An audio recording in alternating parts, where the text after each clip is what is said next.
Hey guys, welcome back to my channel. I am filming with my husband Andrew today. Hello. And we're doing a little recap of our honeymoon trip to Italy, which we just got back from literally 2 nights ago. Yep. So we're still very jet lagged. But we wanted to film this video, and honestly it's probably best that we have like a fresh memory of our trip. We wanted to share this in hopes that it would be helpful for anyone planning a trip to Italy. But just so you guys know, we actually went with the intention of also figuring out what part of Italy we wanted to move to. It's something I've mentioned in past videos, and I haven't talked about a ton because we're still like in the very early parts of this process. But this was like very important for us to figure out what part we wanted to move to, because we can't apply for visas without knowing that, basically. So this was kind of a research trip. It was also our honeymoon trip. And I've actually been to Italy before. I studied in Florence. And so this was my second trip to Italy, but this was Andrew's first trip to Italy. So that being said, I wanted to give you guys like a quick timeline of our trip. It was a 3-week long trip, which I'm glad that we did, because I even had said 2 weeks probably would have been too fast. Yeah, originally we had it at 2 weeks. Yes. And we changed our flights to be 3 weeks, so. Yes. So it was a little bit long with the toddler, but I think it was like worth it for us to be able, because we wouldn't have been able to see as much as we did if it had not been that long. Yeah. Also forgot to mention that we did this trip with our toddler. So that was a bit of a challenge, and we may end up doing a video just about traveling with a toddler. So our quick timeline basically. So we flew into Milan, and then from Milan we had a rental car that we'd already booked. And then we drove 3 hours-ish to Tuscany. We stopped in Lucca just to see it during Comic-Con, or what was it, Comic-Con? Yeah, there was some kind of comic convention or something like yeah. that they had in Lucca, which is kind of funny because it's like not our thing at all. Not our thing at all. Yeah, it was very But it was there, so. busy. But yeah, it was good to see Lucca. And then we drove into Florence that night, where our Airbnb was. So I think it was 3 nights in Florence. The next day, we literally did not wake up until like 1:45 in the afternoon, which was not our intention. We normally get up very early, but we were all very jet lagged. So we did get to explore Florence that day, which was really fun because, like I said, I studied there before. So it was really cool getting to explore that with Andrew and with Sage, our son. And then the next day we actually had a truffle hunting experience booked in Volterra. So we did that.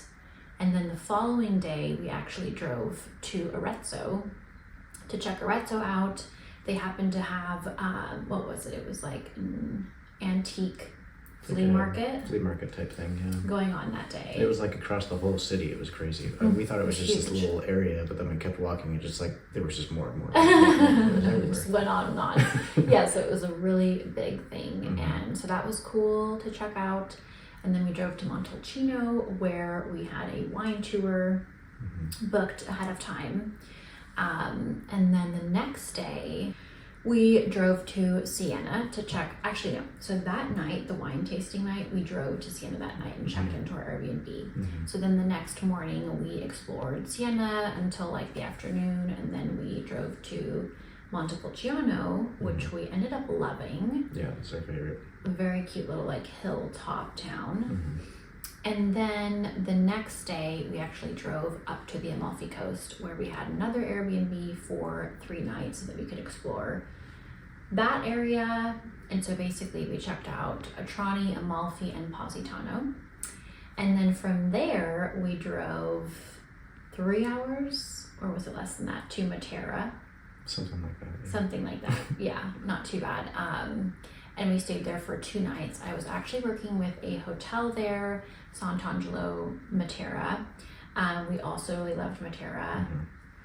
And then from there we drove like further into Puglia, and on the way we stopped in Alberobello to see the Trulli houses, and then we stopped in Ostuni checked into our next hotel that I was working with, which was Tenuta Negromara, and then spent a few days there. We explored Lecce. It was a very like rainy day in Lecce. And then the next day we drove 5 hours. That was the worst drive to basically it was Calabria, right? And then took a ferry over to Sicily. We stayed at Donna Carmela near Catania. And then the next day we checked out Taormina. And then the next day we basically dropped off a rental car and flew to Venice, where we stayed 3 nights at Casa Burano, which is like affiliated with Vanessa Winery. And we stayed there 3 nights while exploring Venice. We also did a wine tour at Vanessa, and then took a train to Lake Como. It was very rainy in Como, so we only got to check out one town there, Bellagio, which we also really liked. It was very pretty. And then from there we took another train to Milan and then flew home the next day. So that is like a very quick timeline. Of 3 weeks, Of 3 weeks in Italy. Now that I've given you guys a timeline, I wanted to kind of do like a Q&A basically, just going over different questions to ask each other about our trip to Italy, and then hopefully that will be like the helpful portion for you guys as far as maybe planning like what areas you want to check out, that kind of thing. First question is, what was your favorite area we visited? I think for me it was definitely Tuscany. Just keeping in mind that we were looking for a place to move, and we wanted, a place to raise a family in the countryside, and Tuscany was just beautiful. Every like medieval, there's so many medieval like hilltop towns over there. It was just beautiful. So that's like what I love, is those medieval towns. Yeah, we both really like that. So that was really cool to see. And I guess, okay, so my favorite area that we visited was definitely Tuscany also. So we already were planning, like this whole time we've been thinking that it would be Tuscany that we'd end up moving to. But we kind of wanted to see like other areas of Italy just in case, because Puglia is pretty affordable as far as buying a home, and so is Sicily. Andrew loves to be by the water, which was why we wanted to go to the Amalfi Coast. And Como, Venice is also, on the water. But in the end, it was funny because it just kind of confirmed to us even more how much we like Tuscany. So that was definitely my favorite area as well. Like the whole time we were driving around there, we just kept saying like, oh my gosh, this is so beautiful. And that was in the fall. That wasn't even like in the summer when it's supposed to be the prettiest. Was there anything that surprised you about Tuscany? I think one thing that people don't talk about is just how beautiful it is in the fall. Like even just driving to Lucca, like from Milan, it was beautiful. But driving through those mountains, the fall colors were so pretty. Really yes, the fall colors were beautiful. Like I think I liked it even more because of that. And even so, the wheat fields were not basically in the fall. They till the field, so they were like muddy. The fields where the wheat would have been. But even so, it didn't take away from how pretty it was. It was still so beautiful. And all the vineyards, like the vines have this, like the leaves are all changing colors too, so the leaves are still on there. They're like, golden, orangey color. So. Yeah, and I think it's funny because we don't experience fall here in Arizona. So it was really fun getting to experience it in Italy. Were there any areas you didn't like and why? So out of where we visited, I personally didn't like Puglia as much as I expected to. I didn't either. Yeah. I think if we had more time, we would have gone to more, beaches and things like that, but it just wasn't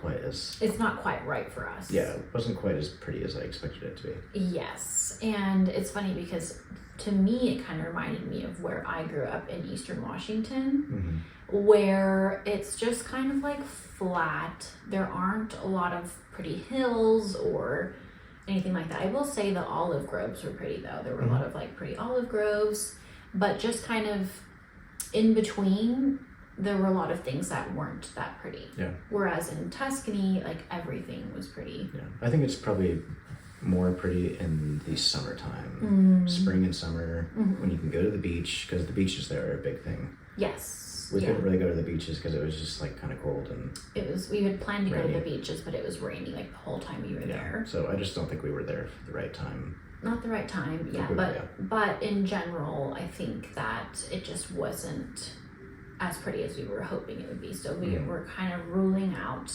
the Puglia area. Not that it's not worth visiting, because Lecce was actually really pretty, and you know there was a few other cities we didn't go to, Bari, Brindisi, so and some of the beach towns. Okay, did anywhere feel totally different from what you expected based on online research? I think definitely the Amalfi Coast was way different than I expected. How so? Just the road. I mean, we drove obviously, so it was the roads were like Scary. A nightmare. Yeah. Like such a nightmare. Very sketchy, which I kind of knew that they would be, but it was like way sketchier than I expected. Yes, and I think also there's a lot less streets to walk on than you would think. Because when you look at these towns, it seems like you'd be able to walk down like every street, but you can't really because they just have like a few main streets for like the tourists and pedestrians, and then other than that, a lot of the streets are like residential. So I feel like it's a lot less to like walk around and explore than you would think just like looking at a photo, if that makes sense. And it's a lot of stairs. A lot of stairs. Yeah. Which when you have a baby like strapped to you, it's like a lot. Yeah, we had to be like, let's maybe not go up that street. Yeah. So that's different, I guess, than what you'd expect. Yeah, I guess those towns, those like Amalfi Coast towns, were a lot less livable than I expected them to be. Yes. Very touristy, which we kind of expected, but just not very livable. Yeah, not super livable. Which is funny because I feel like that's somewhere that you were kind of like thinking, oh, maybe I want to live there because you love to be. Because the pictures are beautiful, and it is beautiful. And it is beautiful, yeah. It's just not as livable with family. Yeah, definitely. I think another thing too is how many towns there actually were, because we were worried that with Tuscany that if we bought a home there in the country we'd be like too far from towns, but there were actually quite a few towns everywhere. Yeah, just little towns everywhere. Which place felt the most livable versus best just for vacation? I think like the Como area felt very livable. It was very touristy, but it, like, you know, the streets were wide. There was lots of, you know, places to shop. The markets there were pretty easy to get to, things like that. Venice was not very livable. No, it was not very livable at all. Even though we really liked it. Like for a second we were kind of like looking at places there just to get an idea because we liked it so much, but we kind of ruled it out as far as not being very livable for a family. For a family, for sure. If you were just like retiring there, maybe, you know, but. So that one I'd say was like good for a vacation. Yeah, just for vacation. And the Amalfi Coast, good for a vacation, but not really livable. Yeah. Yeah. If we had to move tomorrow, which city would you choose? Like regardless of livable, not livable, like just which city did you love the most? I think Montepulciano was like my favorite, like medieval town. Yes. And it felt livable because there was lots of different types of stores. Like it wasn't just clothing stores, it wasn't just restaurants, it wasn't just like wine shops, because in some of these other hilltop towns it was just wine shops. Yes. Like Montalcino was just wine shops, that's it. Yes. Or even Matera, it seemed like it was mainly just ceramic shops. Like it was just ceramic shop after ceramic shop. Yeah. Like little gift shops basically. And that was in the old part of Matera, not the outskirts of it. So we don't actually know in those areas, but we liked the diversity of the shops and the restaurants in Montepulciano for sure. It didn't feel like as steep as some of those other hilltop towns too. Yeah. In terms of like walking around. Yes, because that was the only tricky thing, was it was hard to use a stroller even though most young families like seem to have a stroller, there were hardly anyone was baby carrying like we were baby wearing. You'll be very limited in terms of where you can go if you have a stroller. Yes. Because the stairs are everywhere, you know. So. Right. Yeah. So that's a little bit of a challenge with the hilltop towns. What area would you tell people is overrated? Overrated. No. For me, it was like, I don't know, I don't want to say the whole Amalfi Coast, but like... I was literally about to say the Amalfi Coast too. Yeah.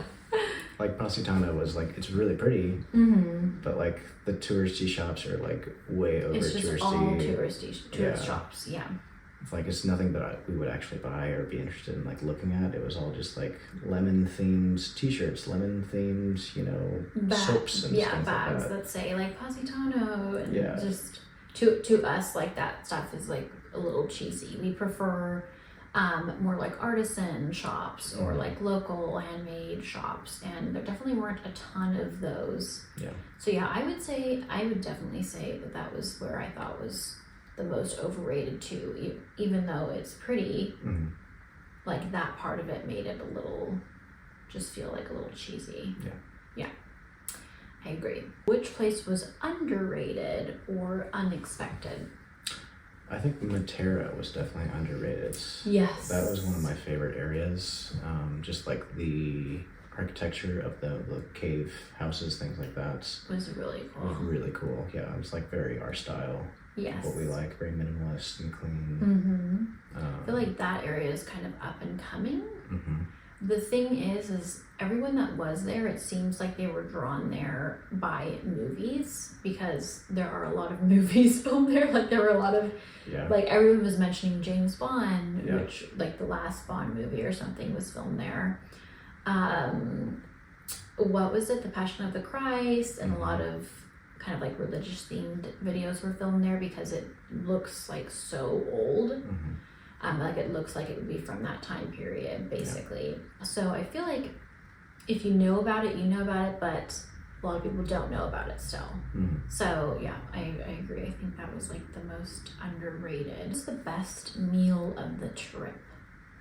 I think we both have the same one. Yeah, we got pasta and Montepulciano.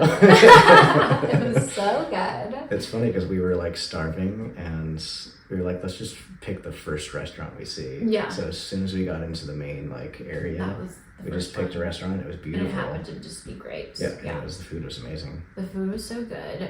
What did we get? It was like a ragu. Ragu and like a truffle pasta. Oh, right.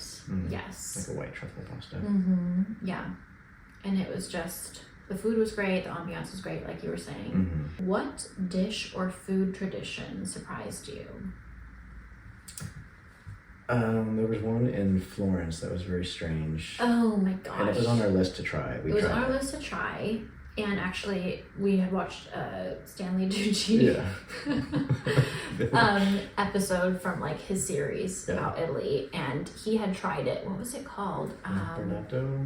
Lampredetto. Yes. And so I thought, like, okay, let's try whatever's like native to those regions or whatever's popular for those regions. So that was on our list, and it was not very good. The first few bites actually seemed tasty, but then like the more that you ate it, it was like I couldn't stop thinking about what it was, which was like cow's fourth stomach or something. It is cow's fourth stomach, yeah. Too chewy. Well, no, that was a little bit of a. We tried it. We're not going to have it again. Yeah. Unless I'm really craving it, it's just not going to be anytime soon. Other than that, I feel like all the dishes that were on our list to try were good. Which region had the best food overall? I think for like what I like, it was mainly Tuscany. Really? Like pastas? Pasta is just hearty bread. Yes. Food, like of the season, Because yeah. You gotta keep in mind that you're gonna get whatever's in season. That's true. So we went in the fall. There's not a lot of fresh vegetables or fruits, so you're gonna get a lot of bread, meat and cheese. Yeah, which I love. Yes. So we do love that. I was actually on the hunt for the best chocolate croissant, and I had so many bad ones. And it was actually the Puglia region, I think, that had the best chocolate croissants. So as far as like baked goods, I guess maybe like the Puglia and Sicily, surprisingly, I thought had the best baked goods. Yeah, I think the baked goods just got better as you went south, honestly. Yes. Which is not what I expected. I thought like No. the closer you are to France, The better the better they would be. And it was like the opposite. It was the opposite. The ones in Tuscany were very good. Maybe we just weren't going to the right places. Right. Okay, what was your favorite cultural experience? So we did like the truffle hunting experience. That was really fun. We did a couple wine tours. Remember when we did like a walking tour in Matera and stopped at this little church, and there was this old man who like played music from that region. Very strange. It was very strange. He was very sweet, but it was very strange. Yeah. I guess we didn't do like a ton of cultural experiences. So maybe just the truffle hunting one. I think the truffle hunting was the coolest Experience we did. Yeah, that or the wine tour in Venice was Yeah. also very cool. The history of the Yes. Venice, 'Cause we learned a lot about wine culture there. that and the gold hammering. The gold foil. Gold leaf foil was like really cool to learn about too. Did any local customs catch you off guard? Having dinner late, that's like a local custom. Having dinner late was definitely tricky. Yeah. With the toddler for sure, because we're used to having dinner earlier because of him. Like he usually goes to bed around like 6:30 or 7. You know? Yeah. And that's it, the restaurant's not even open until 7:30.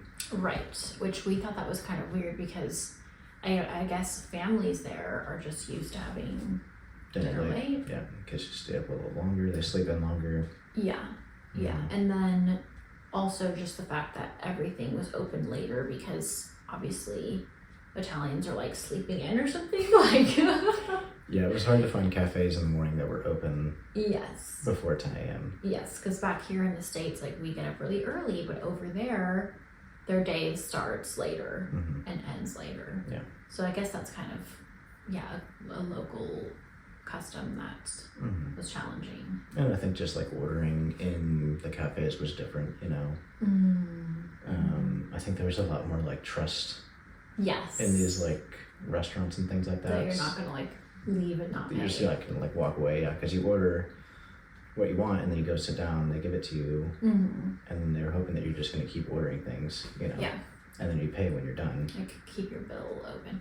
I think also the fact that everyone was so like excited and like taken by Sage. We weren't really expecting that. But yeah, just everyone would kind of like just smile at him or like try to get him to like interact. Touch him. Yeah, touch him, like go up and touch him, like stuff that would not happen in the States. That's kind of a different, I guess that's like what makes their culture a little bit different as well, is just that they really value like children and family. So even if it's like not their child, they're like more into it. So yeah. That kind of caught us off guard, I'd say. So tying back into like our moving to Italy, I have some questions. What were we looking for in a place to live? I think just like focusing on family again, like we want to find a place that we can raise a family, you know, that's, you know, safe and easier for family life, I guess. So some of these towns were definitely not suited for families for sure, which we learned. Yes. Even though there are families there, but they just must be used to it. And we're talking about like Venice. Yeah. Just the fact that like there's so many bridges. Like with Sage, that'd be so scary. Canals. Like we just baby wore him because we were like afraid he would run off and like fall into the canal or like. There's also just a lot of people there. Yes. Lots oh of my tourists. gosh. So many tourists, even in November. I think this whole time we've known and wanted to like live in the country. Like we both kind of like the feel of living in a city. Like we both have lived in a ton of cities. You lived in Portland, you know, obviously Denver. I've lived in Nashville, Portland, Pittsburgh. So we both like have things that we like about living in the city, but what we're really looking for is living in the country and like finding a property that has like land with some hopefully olive trees, a vineyard. We kind of have like this whole idyllic like view of what we want, and that for sure we would be able to find in Tuscany. Which region felt most like home? To me, it was definitely Tuscany. Me too. Yes. And I think just because we were already seeing that future, so it just felt like home already. Yeah. And I was expecting to like the areas around the water because I love water. Yeah. And those did not feel homey at all. Not very homey. I mean, Como was nice, but it was also just kind of crappy weather when we were there. So yes, and it definitely is a lot more like bougie, like for lack of a better word. It is like a more expensive area for sure. More expensive area. So that part of it I think feels a little less homey than the country of like Tuscany. Is there anywhere that felt perfect for vacations but not for living? Okay, we kind of touched on that. I feel like Venice is perfect for vacation, not for living. The Amalfi Coast. Same thing. For sure. And then I guess like the Puglia region, like the south, we would more so want to visit but not, vacation there but not live. Whereas like Tuscany and maybe like the Como area, like in northern Italy, felt more like places we'd want to live. Yeah. What did we learn about cost of living while traveling? I mean, I think we knew it already, but it's going to be cheaper the farther south you go, basically. And the less traveled areas like Puglia and Sicily, Calabria, all those areas are going to be less expensive. But they're not as well kept as places in the north. Yeah. Yes. And I feel like people just take less, I don't want to say they take less pride in their like residence and things like that, but they definitely don't take as good care. Right. Whereas like in the north they care. It's felt, that's what it seemed like to us anyway. As far as cost of living, like for food, that would be like a little bit less. Although we were in all the touristy areas, so the restaurants and even the grocery stores are a little bit more expensive in the touristy areas. Yeah, once you get outside the tourist areas, it's less expensive. Yes. Usually the food gets a little bit better too. And then also gas was a little more expensive. A little more expensive, but actually the car that we rented had really good mileage, so we didn't have to fill our tank very much. Yeah, we got like a hybrid car, which I don't love hybrid cars driving them, but it was actually really nice to have better gas mileage. Yes, that was trip. That was nice because we ended up spending a lot more on food than we thought we were going to. So that kind of like offset that a little bit. So final thoughts. List your top 3 places and then I'll list my top 3 places. Like regions or towns? Towns like that we visited maybe. Okay. I would say Montepulciano is my first one. Matera would probably be my second one. And then Venice, third. Is your third? Oh, I'm surprised that you didn't have Como. I liked Como, but not as much as Venice. I think Venice has more charm. Yes. Okay. My top 3, I would say number 1 was Montepulciano. Number 2, I think, is Arezzo actually, because even though they had like that flea market going on, so it was like hard to see around anything like around the like antiques basically and the booths and things.